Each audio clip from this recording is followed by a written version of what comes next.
Hello and welcome back to the SCOUTCAST. The fast pace of fixtures continues as we look ahead to Gameweek 32 plus. My name is Joe and today I'm joined by Andy. Andy, welcome. What's in the show? Yeah, lots to talk about. Probably a little bit different as well after seeing last night's games, probably in our answers as well. So we've had a couple of game weeks now. Obviously, some teams have had 2 games, some have had 3. So we're starting to see kind of the players and teams that might be in form. And also the ones that have good fixtures too. So we're going to take a look at them. There's kind of 4 teams we're going to be focusing on. There's been a lot of questions about 4 teams in particular. So they're going to be crucial to our plans going forward. And then we're going to talk a little bit about rotation. Obviously, we're seeing a little bit. 5 subs is helping with that. And we've got FA Cup matches coming up before some of the games are even played. So that could be interesting. And then the usual stuff at the end, differentials, clean sheets, and obviously our teams, captains and transfers, that kind of thing. Indeed, lots to get in. Firstly, a quick look at how we got on. Andy, 88 points. And I've just put in the notes, Martial, exclamation mark. So, yeah, tell us about your game week. Yeah, 88 altogether, which was decent. It was a really big green arrow. I think it was nearly 80,000 places up. And considering I didn't really do anything out of this world, like I chose a pretty standard captain. My team was pretty... I mean, I'm sure if people looked at it, they would say it's pretty standard, apart from maybe Martial, who did the business. And me and Late Rise were kind of talking him up a little bit last week, saying that people said, that he hadn't played that well against Spurs. And I said, but then Sheffield United is the kind of game where he'll just poach a couple of goals, and that's what he did. Wasn't necessarily expecting a hat-trick, but, I'll take that. And then last night was a bit of a damp squib, really. So frustrated by Foster, because I considered nearly every other keeper that got a clean sheet this week. Luckily, it's a kind of 4 or 5 game week move, so hopefully he can get something over the next few weeks, as we're going to talk about later. But extremely frustrating to see him get 3 and Pope get 10 points. So yeah, that was frustrating for me. But otherwise, kind of an all right. Everyone did well. Fernandes captain was the only really annoyance, to be honest, because most of my other players that I would have considered for captain got points, and he was the only one that didn't. But I'm kind of confident with him going forward still. So my team is similar, apart from one thing. I haven't got Anthony Martial. So I got 65. And so you can see the difference. If I'd have had Martial instead of one of these duds, I'd have got around about 85 or so. So, yeah, that's the big difference. And that shows really in a game week that right captaincy call, the right transfer in at the right time, the right differential. Martial probably won't be a differential before long. He is at the moment. So, well done for getting him in now. Sort of, that was the week to get him, basically, because his ownership's going to go up.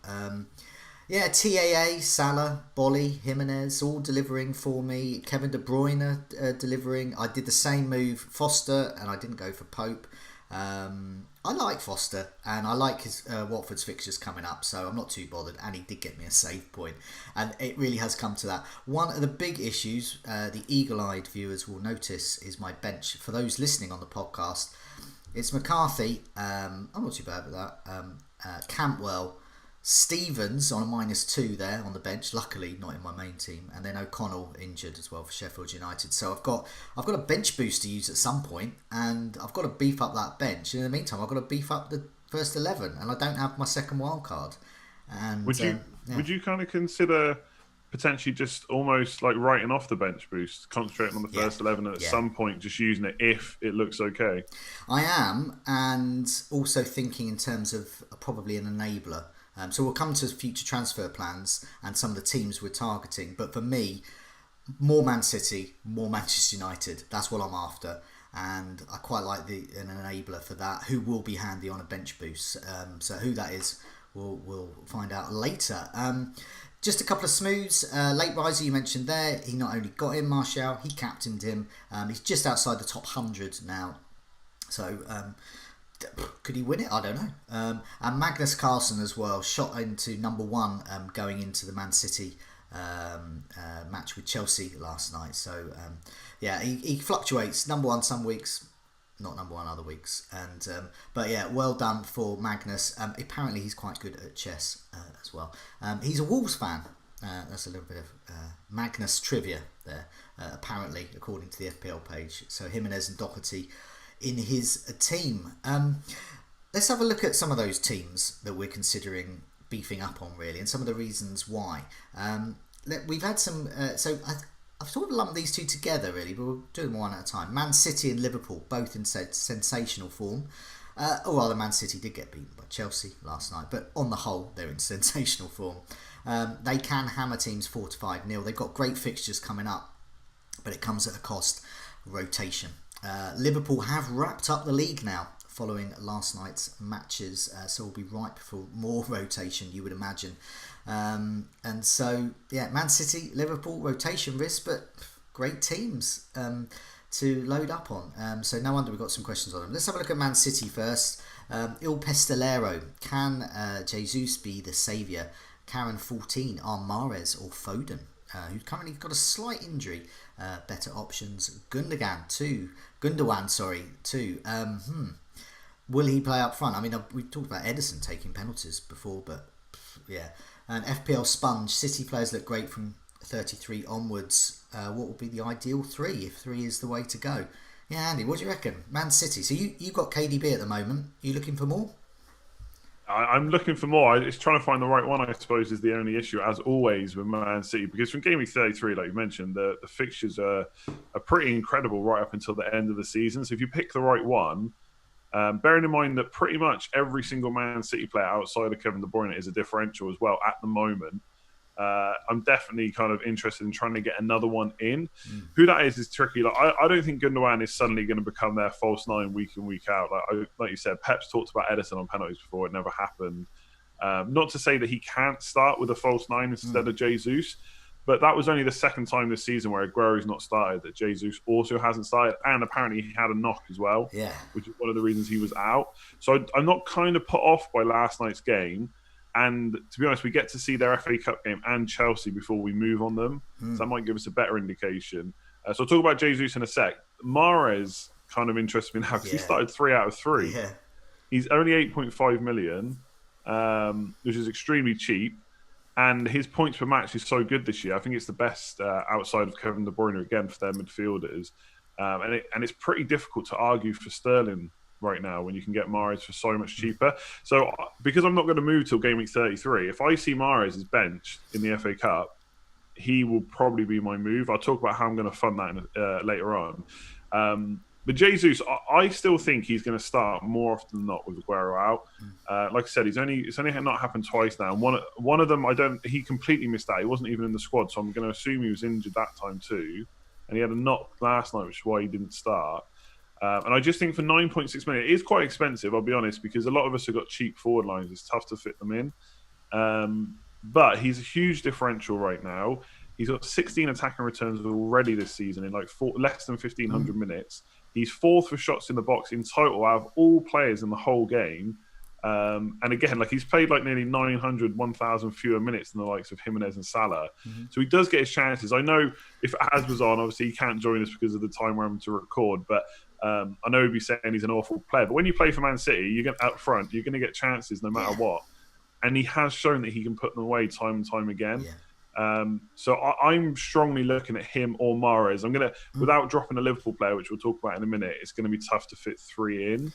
But if I was going to pick 3 right now, with Foden, I still don't know about him, but he's very cheap. If I was going to pick 3 ideal ones right now, De Bruyne, Jesus, and Mahrez, I think would be for 3 for me. How about you? Yeah, I mean, ideally I'd want Mahrez and Jesus, but I think, it's one of those 2, and I think he'll probably be Mahrez for me. Now, I've got Aubameyang. I'm going to keep him through 32. Game week 33, he's gone. And I'm going to use his cash to have a bit of a mini overhaul. It's probably going to be too late for my season by then, but I'm going to do a mini overhaul then. So game week 33 is when my team gets exciting, hopefully. And I'd really like the idea of Mahrez coming in. I like the idea of Foden possibly as a 5th mid with my bench boost in mind. You can just play him. You can bench him. You can play him. He's absolutely ideal. I do, however, prefer marginally Armstrong at Southampton in that 5th midfield role as a kind of a bench boost, and that's the But I don't think I'll get Mahrez and Jesus. I think that might be slight overkill just because we've got these other teams. We've got Spurs, we've got Liverpool, and we've got Manchester United, and not forgetting Chelsea, who beat Man City. Got lots and lots of options. Here's some stats. Last 2 matches stats. Sterling, as you said, not really an issue for me. So I don't really care about his stats. He's just too expensive. what he's got. Mahrez and Foden especially are very kindly priced. So shots on target last 2 game weeks. Top of the tree, De Bruyne. And also most chances created is actually Sterling. So De Bruyne is just below him with 5. But yeah, so he's getting shots, assists, getting goals, he's getting assists. He looks good he just passed everything. Just get KD. If you haven't got KDB, get him in because the fixtures are incredible. Liverpool coming up next, but then Southampton, Newcastle, Brighton, Bournemouth, Watford, and Norwich. Doesn't get better than that. I think you've got to double up, I think. But yeah, so moving on to Liverpool as well. They've got the league sewn up, done, dusted. That's it. So the rotation fear is there. So Colby asks, what are your guys' thoughts on Liverpool assets for the rest of the season? Are Salah and Mane still essential or too costly to leave out of our squads? Baps Sniffer, why is Liverpool double defence being forgotten? Trent is almost essential, but do we expect Van Dijk to be a secure starter and regular source of clean sheets? So yeah, what do you reckon about Liverpool? Now they've won the league, there's that threat of rotation, but they can hammer anyone really badly. Yeah, that's what I mean. To be honest, we kind of we missed that rotation with Man City as well because they've also got. I mean, obviously the top 4 is not completely wrapped up, but it is really they are going to get it. So rotation does worry me a bit. Obviously, a lot of it will depend on what happens in that FA Cup game. Like if they go out of that, they really have nothing to play for till the Champions League, which is after the season finishes anyway. So they're going to want to keep players match fit. So I'm not really too concerned massively about rotation, especially knowing how well they can do off the bench as well, Man City. With Liverpool, it's kind of a similar situation. The only difference is they have literally nothing to play for now. There's no Champions League for them. There's no FA Cup. So all they've got really is records to go for, golden boots maybe for the likes of Salah and Mane. So I think this is going to be one of the key decisions for the rest of the season is what you do with your Liverpool players. And I'm not sure I know 100% what I'm going to do right now. Like, I would like to get rid of them thinking, well, they're going to have a cup hangover. I'm sure there was a few beers last night. They got games coming up against Man City. Like I was trying to frame it last night when I was thinking about it that the first game at Anfield is Aston Villa at home. That's going to be a huge one. They're going to want to really show. There's no fans there, so who are they showing? Like they still want to obviously win, but I don't know. Is the drive going to be there? Like against Crystal Palace, they were brilliant. Crystal Palace didn't have a single shot didn't have a single touch in the box, let alone a shot. It was just an incredible performance. They were so hungry. Like Salah, winning the ball back was just insane. Are they going to do that now they've won the league? It's really hard to say, but given they've got nothing else to play for, I'm kind of tempted to keep them and just see how their minutes are managed because going into Villa, Brighton, Burnley with no Liverpool players kind of worries me a little bit just because of how well they've done. We saw Trent easily, nice free kick, easy clean sheet, 14 points. Like it's just what he does. And same with Salah. So I haven't got 2. Double up on defence. Don't really have an issue with it, to be honest, because I don't really see the likes of Van Dijk, getting heavily rotated. The only thing for me is, and I'm kind of looking at this from my own team, like I already have 2 other defenders I'm happy with. I could get a Chelsea defender and I could get Aurier in. There's lots of choice. So I'm not necessarily looking to double up just in case they do start to manage minutes a bit more and I need to jump off them. If I've only got 2 to jump off, it's a bit easier than 3. So what's your thinking? Because it's so hard to call, I think. Well, I think it obviously depends on your own team, but because for those playing the Sky game as well face the same issues as in FPL, and I'll give the same advice I gave in the Sky game. Whatever ones you've got, just stick with. So if you've got, and I'm assuming for most that's Trent Alexander-Arnold and one of Salah Mane, and I would keep them because if they play, they're going to do well, and if they don't play, well, they might get a day off as well with Liverpool.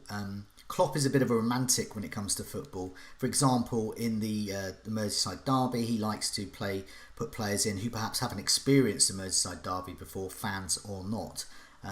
So it's those kinds of things. So he'll start looking at records. He'll start looking at things like the Golden Boot. He'll start looking at things like, for example, Alisson with the Golden Gloves. So he's going to want the likes of Van Dijk to play. So yeah, if you've got a double defence at the moment, stick with it. And if you haven't, well, it is a possibility. It sounds like a really vague fudging the answer, really. Liverpool are good. You have to accept rotation. Whichever ones you've got, they are good. They will score you points, but they might not play some weeks. But the one thing for me as well is it's a bit different because the league wasn't won at that point. Yeah. But when you watch that Crystal Palace game, I think they were 2 or 3-0 up already. And Salah made that pass to Mane, and the speed in which Salah tried to get forward, just in case there was a pass on, just to make it 4-0. Yeah. Like, it was just the hunger is still there. These are champion players, champion exactly. in cups. They're champion in the league now. They've been sitting around on the sofa or in the gym for doing other things in the gym, exciting things, and they've been doing that for 3 months. So yeah, you've seen like Salah's just can't wait to score.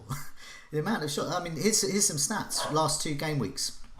Apologies for my dog, by the way. This recording coincides when my dog gets very excited about going out. So hopefully that will be quiet in a sec. But in terms of last 2 game weeks, the goal attempts, Salah has had 5, but just 1 on target, and he's expected to get 1 over the last 2 game weeks. So that shows he's just absolutely going for it, but they're not all great shots. But that's what Salah does. But he is going for it on the shot count there. Alexander-Arnold is actually just behind him with 3. So is Van Dijk. So there's goals in them, as we've seen already. Mane, last 2 game weeks, 1 shot. And he's expected to get more than 1. But it was a shot on target. It was a shot inside the box. So it was a quality shot.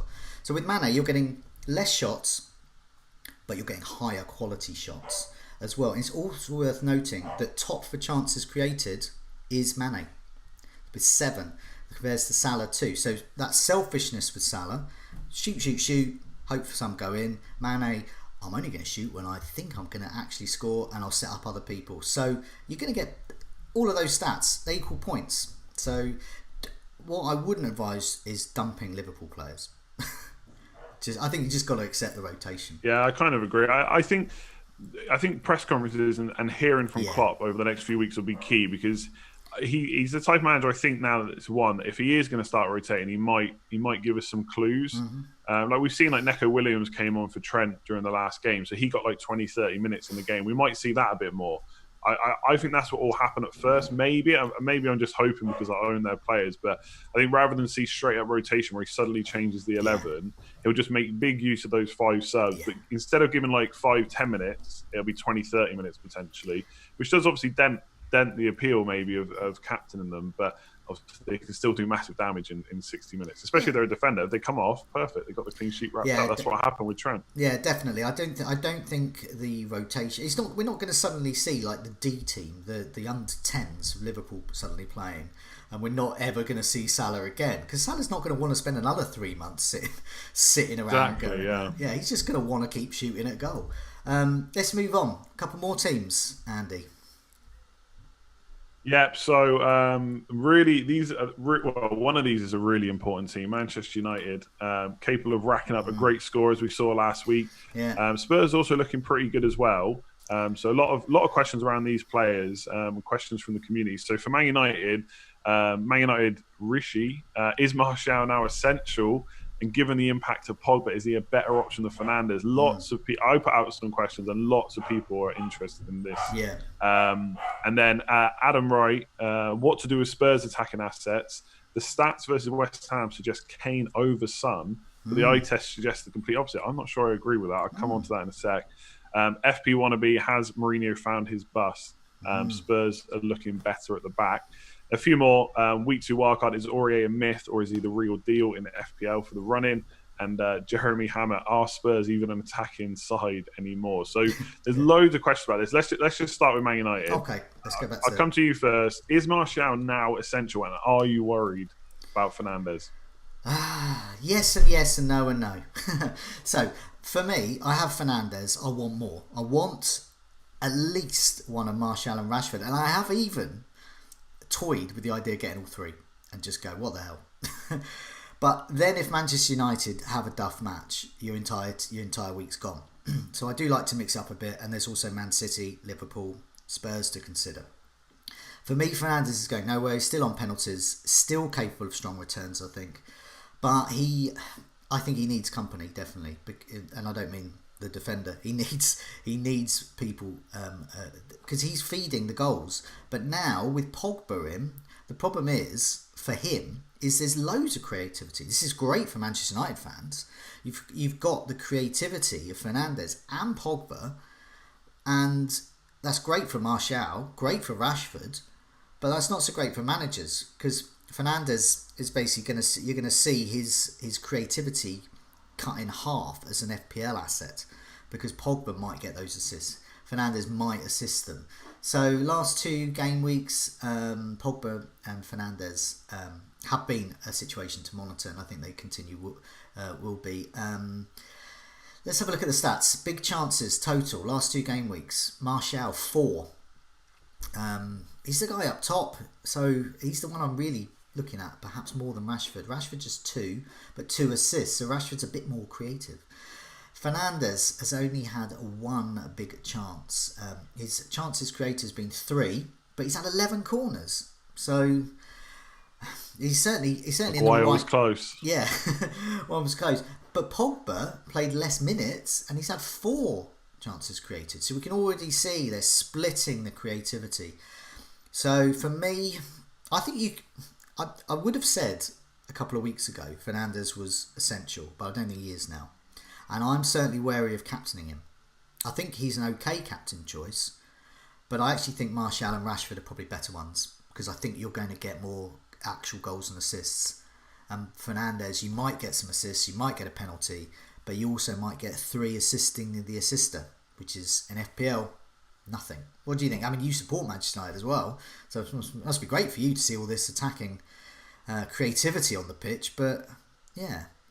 Yeah, it's taken a while to happen, but it was nice to see. I think there's, as much as I've got the triple up, and I do think it's still a good idea, I think we have to say that Sheffield United, it kind of all fell into place. No Henderson, no Egan, no O'Connell, 2 bad games. Like they're in a bad state right now. It's actually why I think Spurs could be decent this week, which we'll come on to in a sec. But I think Brighton is a trickier fixture because not only do they not really, I can't really recall them conceding a lot of goals in one game this year, but also they've started off since the break really well as well. 2 good results. They drew against Leicester and they beat Arsenal. So considering the teams they've played, they've done quite well. So the next game's a little bit trickier, maybe. The thing I really liked about that Man United game is the way we set up. It was like all out attack. It was like 5 attackers plus Matic essentially. The thing with Pogba and Fernandes, you're right, is so much more potential to create something because they can just, especially when we've got so much possession as well, they can just sit on the edge of the area looking for that pass. And when you've got Martial and Rashford making the runs in behind or looking for space, that's going to equal goals, which is what happened. So I said it last week, so it's not just a knee-jerk. That's why I like Martial for these games because he's going to be the one poaching. And that's exactly what happened for the first 2 goals. He was in the right place, in the box, just one tap and in. So I really like Martial. Like without sitting on the fence, if I had to rank them, I still think Pogba is the worst option because I don't think he's had a single shot in the box so far. It's only 1 and a bit games to be fair, but I think he's the least likely to have those shots in the box out of all of them. So he is creating chances, but so is Fernandes, and Fernandes is getting into the box a little bit more, and he also has penalties and on pretty much every single set piece. So I still prefer Fernandes to Pogba. I do think there's a case potentially to be made if you were re-picking right now, Martial and Rashford wouldn't be that bad not having Fernandes at all. Not that I think he's worth a sell. I know some people are looking at selling him. I think that's crazy because we are looking at just a couple of games and only 1 game when they've all played. Like we're only looking at 1 game for that kind of sample. And he's still got penalties and all free kicks. So I'm really happy to have him. The reason I still prefer Martial over Rashford, he's cheaper. He's going to get an extra point for those goals. He's going to get the clean sheet point as well. And you can see how that can equal like a huge score. But as well as that, Rashford was pretty unlucky, maybe a little bit rusty, poor finishing, but he was a little bit unlucky not to score a goal or 2 as well. And he got 2 assists anyway, so he could have had a monster haul. So I think a double up on attack is an extremely good idea considering the prices right now and the fixtures and just how we're playing. And if Solskjaer keeps setting up like that, I would expect to see a bit of rotation in the FA Cup because top 4 is difficult now, but it's still on. And so while that's still on, he's going to have to keep playing mostly this first 11 for the rest of the season. So yeah, I still think Martial and Fernandes I'm more than happy with that. But Rashford comes into play. Pogba will do something at some point, I'm sure, but for me, he's the worst choice out of all four. The only caveat I have with Martial is the experience of owning him and seeing other people own him. Yes, he can score brace. Well, and now he can score a hat trick, but then then you get those rumours, and he hasn't been on the coach, and they go, "Oh, it's fine. He lives next to the hotel," and then he just don't show up, and then Solskjaer says, "Oh, yeah, he's got a bit of a niggle," and then you don't see him for 2 months. See, that's my experience with Martial. Here's what I will say to counter that.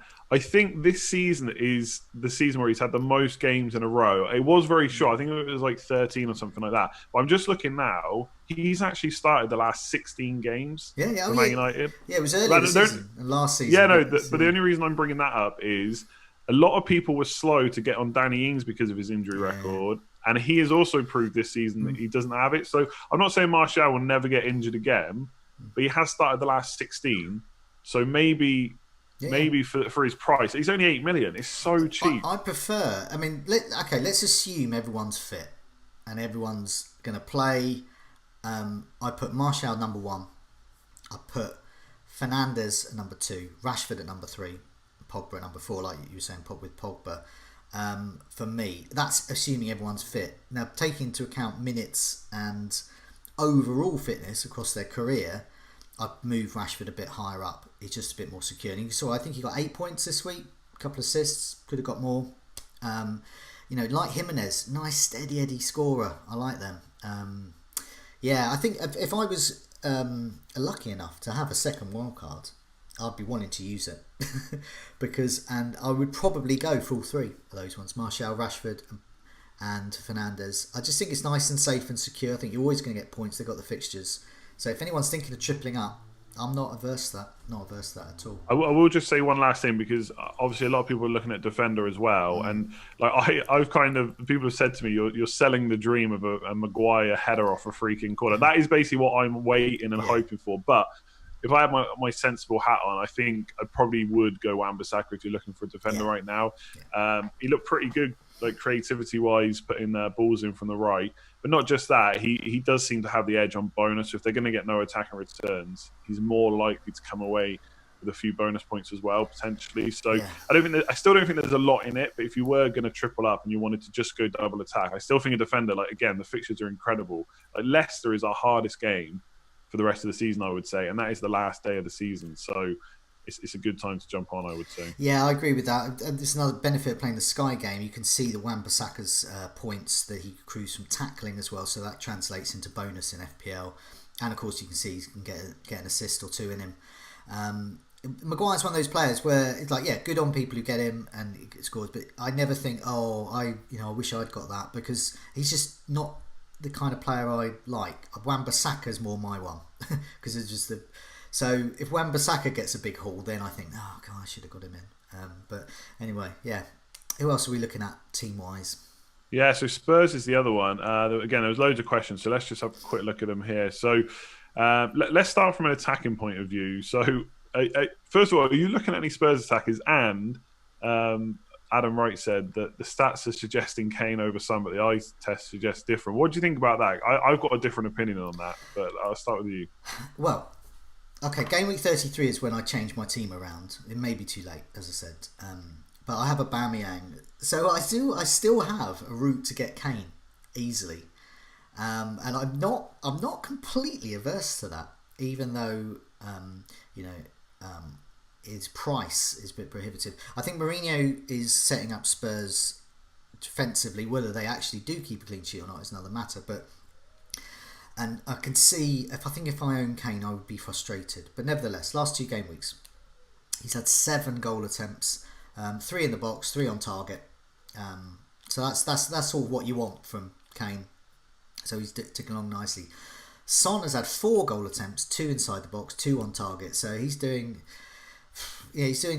just below in terms of that attacking threat, but in terms of the eye test, Son always just looks busier and happier and more scory. And Aurier is the other one I really like the look of. He's gone up to 5 million now, but he's had a shot, he's had an assist over the last 2 game weeks. And of course, you've got the clean sheets, which is what Mourinho likes. So has Mourinho found his bus? He may well have done. In the good fixtures, I think Aurier and Son is a good double up. And I think if Kane is an interesting differential. Someone in one of my mini leagues has him and shot above me with Kane, captain. Because he's captainable, and if he scores and gets bonus, you're looking at maybe 8-9 points. And then that's an 18-point captaincy haul, and just let the others do the job.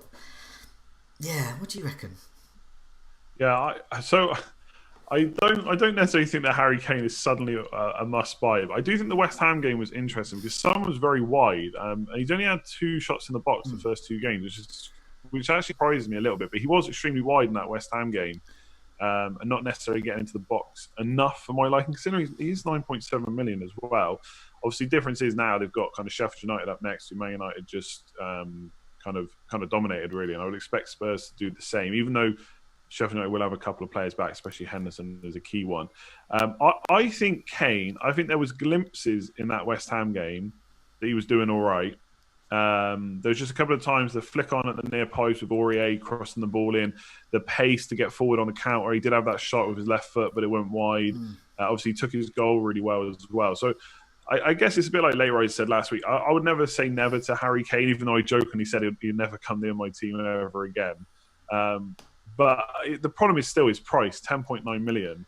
How am I fitting him in with 2 Man United players, De Bruyne and Salah?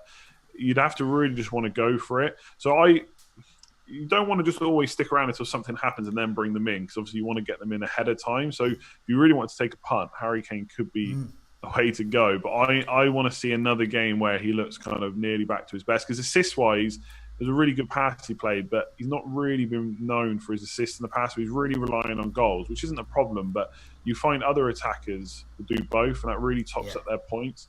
So that's what puts me off about Kane. Son I kind of like, although I must admit I'm really, with the midfielders I want right now, I'm really struggling to find a place for him. He's more expensive than Mahrez, more expensive than Fernandes, Martial, etc. And again, like a lot of people have got Salah and De Bruyne, it's very hard to fit him in, even in a 3-5-2. Not against him. I still think the fixtures are good and he'll do well. It's just the price that's a factor for me. But Aurier, I thought he looked like he'd be so fun to own. I know a lot of people say about his cards, he's only had 1 yellow, 1 red all season. Now, don't get me wrong, a red card is frustrating. I owned him for that.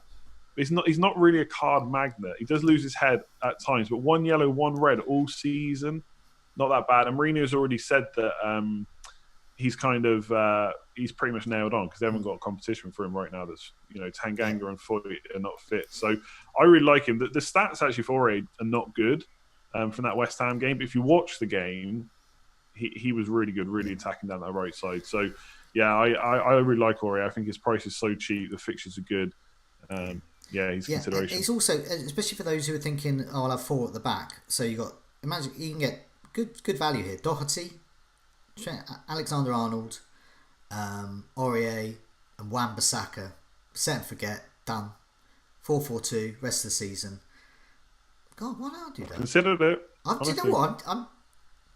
I'll come on to my plans later, but really I am good value, considering it. Yeah, because even Chelsea have got good fixtures. Alonso started the last 5. Azpilicueta looks okay too for just 5.9. We're getting flashbacks. It is summer, and last summer, big at the back, 5 at the back. My God, we're back on it. Let's move on to rotation. Now, it's on the screen, another one of these patchwork quilt pictures. For those listening to the podcast version, basically it says Manchester United have got an absolutely great run. Man City have as well. West Ham do. Tottenham still trucking along, slightly patchier. Chelsea great, but have a terrible final couple of games. And then right at the bottom, Bournemouth terrible. Aston Villa terrible, Leicester terrible, Southampton terrible, although Southampton do have a couple of good games. 36, 37. That's the season ticket. So what you want is that you want your players to play in the good matches, but FA Cup, and also that's more matches. So there's more rotation, and all the other issues that we've already discussed around Liverpool winning the league and Man City prioritising arguably the cups. Long ago I drew a walrus, great name for a poster, says how should we plan around the FA Cup and possible rotation, who could be rotated. For some Game Week 32 could involve around 5 matches in a couple of weeks. Surely no one is safe. Iggy Pop, not the Iggy Pop, it's just a poster. It's a long Game Week 32 with teams playing after the deadline in the Cup, but before the league game. Any good way to plan for this? 66 Antichrist asked, does it pay to get high risk rotation threats who have a high ceiling? And he's particularly talking about, okay, Pulisic scored again against Man City. Mahrez points again. But arguably Mahrez is actually quite safe now. Bergwijn at Spurs, another issue. Got a goal in him, can also got a benching in him. And the 5 sub rule as well means, annoyingly, they're probably going to come on for either a minute or a last minute goal. And so you're really not sure what you're going to get. Lots of rotation.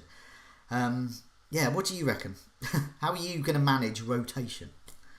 Yeah, part of me is just not going to worry about it, I think, because there's just so much we can't control. Like the fact, like I said earlier, the fact the FA Cup games are after the deadline is like, if you really wanted to play it safe, and he's a pretty good option anyway. Like, one way to do it would be captain Jimenez because he plays on Saturday. If there is any team news you're going to get it before the deadline because there should be a press conference. For the other teams, 1, you might not get a press conference beforehand, and 2, they could get injured in the game. So if you really want to be risk adverse, then Wolves captain would be pretty good this week.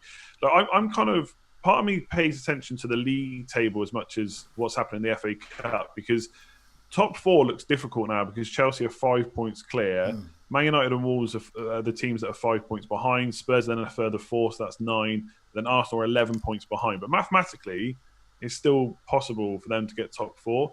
And it's also worth remembering, if Man City do get banned from the Champions League, the 5th spot will also get a Champions League spot this year. So that's a little bit easier to get for those teams I've just mentioned. So the likes of Man United and Wolves, I'm not really expecting too much rotation from. Like, Jimenez seems to start week in, week out, whatever. Man United players we just talked about kind of in depth. I expect Mourinho to start with a pretty solid kind of first 11 as well. Now there are some times where the matches are really in quick succession. So like Aubameyang does worry me slightly because can Arsenal get top 4? It looks difficult. Could Arteta get FA Cup in his first season? That might be on his mind. So if he plays again and then plays in the league against Norwich, that's a lot of games in quick succession. And he's not really been subbed that early either. So that will worry me a bit. Maybe enough to put me off captaincy, but the thing with Aubameyang is you just expect him to start, and he is going to be a good option. So yeah, I'm kind of looking at a lot of those teams are going to still have solid first 11s. Like Man City, they rotate all the time anyway. And looking at the players mentioned for, does it pay to get high rotation risk? I don't think it does, because I think a lot of players in our teams are actually going to start most games. Like Salah, no FA Cup. De Bruyne pretty much starts whenever he's fit. Man United players, I expect Solskjaer to keep starting that. Are very similar to first 11. The only thing you might see change is he could drop one of Pogba Fernandes to go 2 in midfield, but I doubt it when we got the fixtures we have, and James and Greenwood could swap. But I don't think most people are expecting Greenwood to be in their first 11 anyway. So I wouldn't pay for Bergwijn if I think he's a rotation risk. He's not that good to pay that much money. Pulisic, I don't think he necessarily is a rotation risk now. He should be in that first 11. He's proved it. 2 goals in the first 2 games. So yeah, how about you? You kind of worried about it? So what about Aubameyang in particular? Well, he looks like a great captain. It's an immediate problem for me because I've got Aubameyang.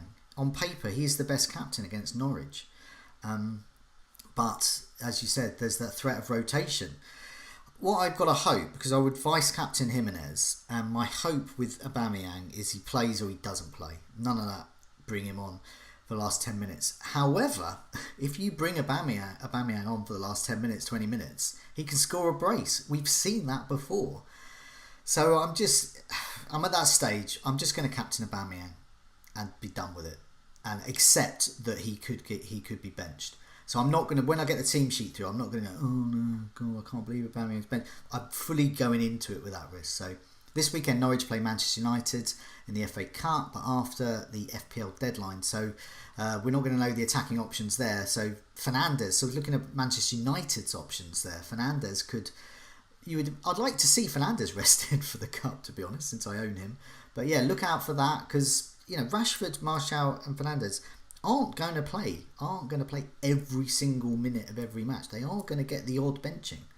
But you don't know when it's going to arrive. But yeah, you mentioned Aubameyang. He's a big one. So Sheffield United play Arsenal.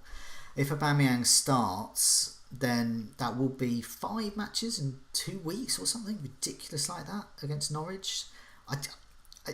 If I was Arteta, I'd bench him against Norwich. It's just the perfect time to bench him. Leicester play Chelsea, Newcastle play Man City. Man City could be an issue there. So I'll be looking at the minutes of Jesus, Foden, if he's fit, Mahrez as well. Is Mahrez just this superhuman player now? Could indicate their lineup against Liverpool. So I'll be looking at those just because my bench is looking poor and suspended and injured. So yeah, I'm just wondering whether there will be rotation there. But the thing to look ahead, because we always like to look ahead on the Scoutcast. So who wins of those FA Cup matches? Whoever wins, obviously, is going to be in the semi-finals. And more rotation beckons. So let's say, for sake of argument, we're going to say it goes with the form book. Manchester United, Arsenal, Chelsea and Man City. Their semi-finals, if they are in them, take place on July the 18th, 19th, when Gameweek 37 takes place. So their postponed matches take place midweek after. So a few days after the weekend of Gameweek 37, they will play. And then a few days later, there's Gameweek 38. So you can see you've suddenly got, like we're getting used to, 3 matches in a week. But these are important matches with an FA Cup semi-final thrown in. And then 6 days after that, they make the final. They've got that as well. So you would imagine a lot of those teams might prioritise the FA Cup for their lineup. So then one of 37 or 38 is going to be huge on rotation. So Arsenal could play the FA Cup. A few days later, they got Villa and then end on Watford. So one of Villa or Watford, I think it's just going to be an absolute horror show. So I'm steering clear of Arsenal for them. Manchester United play in the FA Cup. So then if they play the FA Cup, they've got West Ham. Bear in mind, this is 37 to 38. West Ham midweek in the final home match. Leicester away. West Ham looks like right for rotation, you would imagine.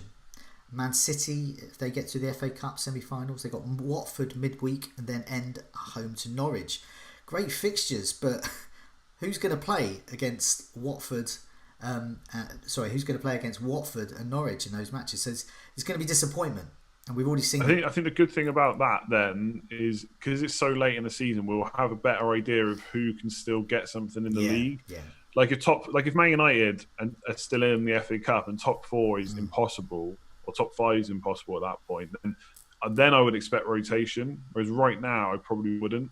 So yeah, hopefully by then, most of the league will be wrapped up. We might have a better idea of who's likely to get rotated, I guess. And Chelsea have absolute horror show if they get to the semi-finals. So if they play the FA Cup on Gameweek 37 weekend, then they got Liverpool midweek. That's a lovely way to spend your midweek. And then they got Wolves on the final day.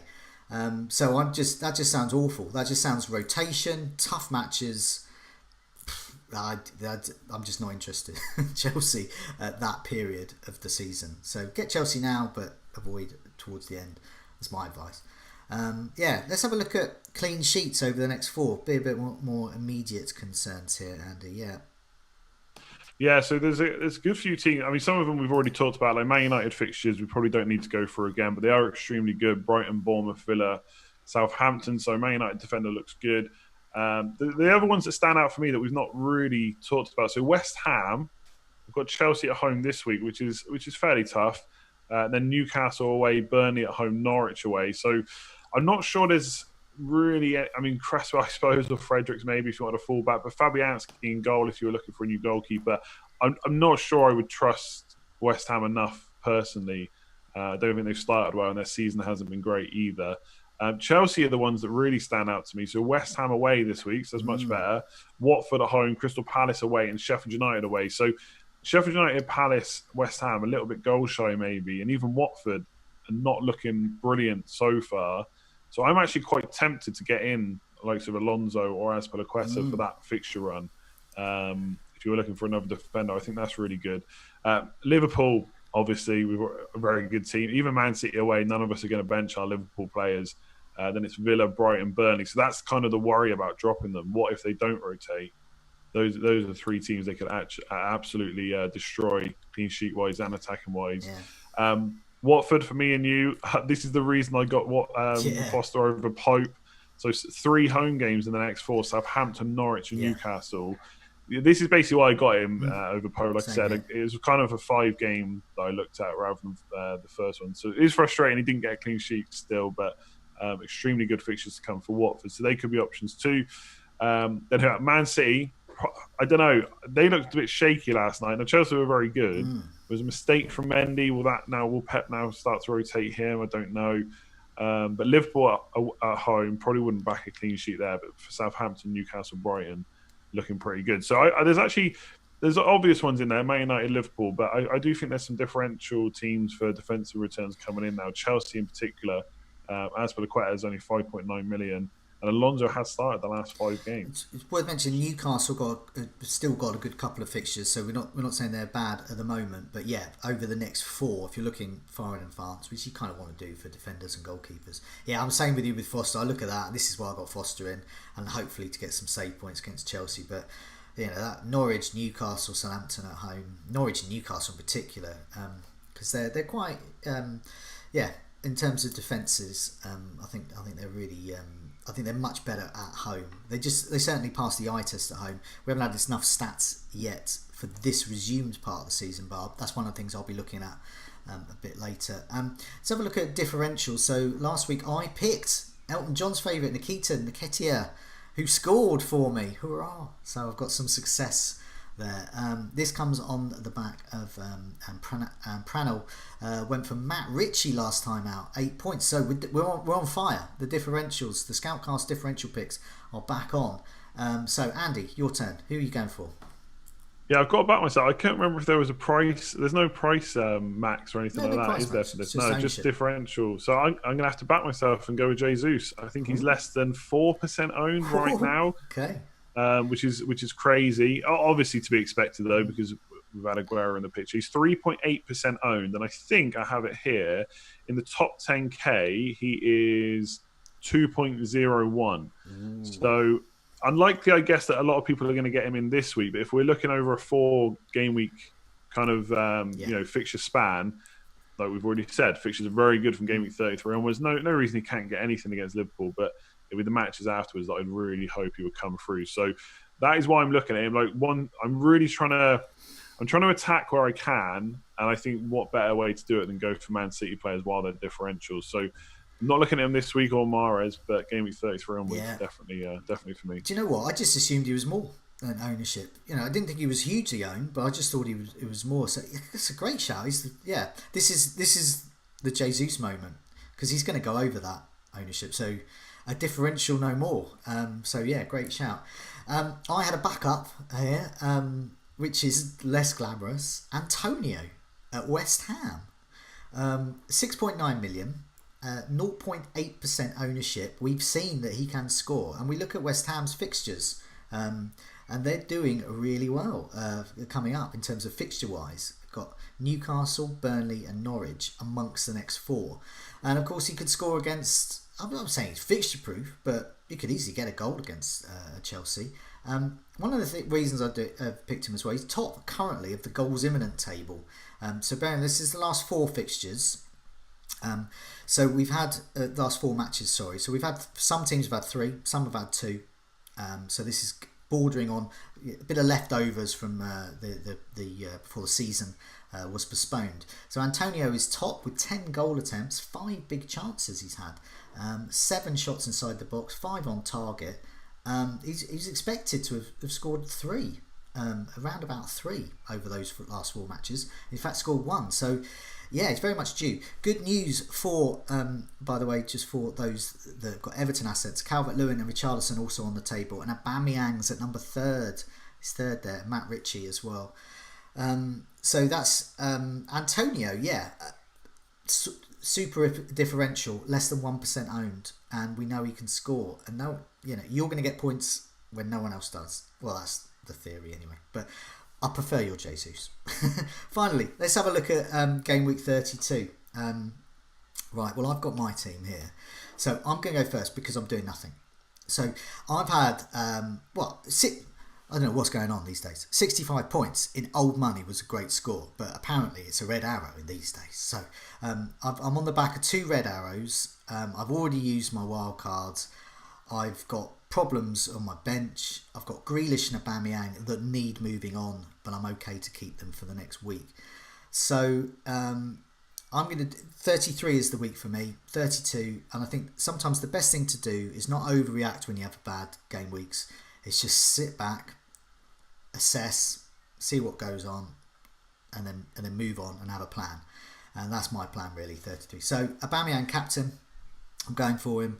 I've got Foster at the back, Bolly, Fernandes with a Z against Bournemouth, Alexander-Arnold, Grealish, Fernandes with an S against Brighton, Salah, De Bruyne, Calvert-Lewin, who is on the goals imminent table, Jimenez, who's the postman, and Aubameyang captain, Jimenez vice. On the bench, I've got hardly anyone. I've got Campbell, basically. That's not looking so good, and McCarthy should Foster get an injury. But how about you? You were indicating you were doing something or considering things much more interesting than mine doing nothing.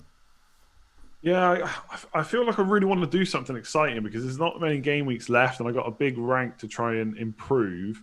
And I do have 2 million in the bank, so I feel like that should let me do something. I'm a bit stuck though. I don't want to get rid of Fernandes, Martial, De Bruyne, or Salah, and they're holding a lot of my money.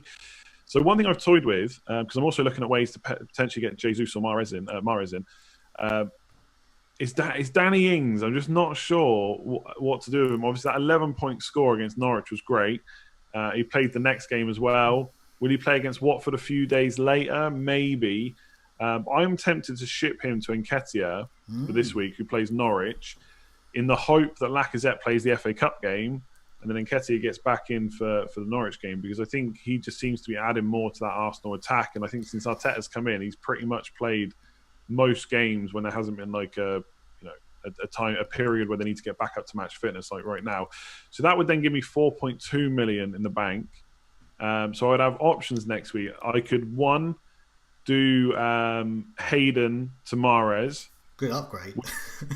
Which would then let me move to 3-5-2 basically, and Nketiah would then become a bench option, because Arsenal's fixtures are not great after Norwich, which I am fully aware of. Although there is part of me that thinks, well, Harry Kane was 4.5 at one point and he was ridiculous. Maybe Nketiah, if he's starting week in, week out, could still be good value even against tough teams. Or I still bring him in and I can do Calvert-Lewin to Jesus and then play 3-4-3, but I'd have to play with Nketiah then, which worries me a little bit more. But I'd have 1.1 million if I wanted to upgrade defence to like a 4-4-2. So I think I'm going to probably do that.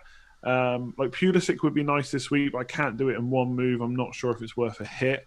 So I'm thinking I'm going to do Ings to Nketiah, have him for that Norwich game, hope he gets something, and then reassess the week after, because I'm just hoping that having Nketiah and not Ings is not going to be the thing that punishes me next week or the week after. And then having 4.2 million gives quite a bit of flexibility for Mahrez or Jesus or someone else. Maybe I'd go for Ali or something for Spurs. So there's lots of options there. Captain-wise is tricky this week. I've got a bit of gambler's fallacy that, well, Martial can't do that again, surely. But I do think this might be, again, his kind of game. So I'm tempted to give it to him or Jimenez, who is the postman, of course. And the fact that he plays Saturday is quite enticing as well. So it's between those two.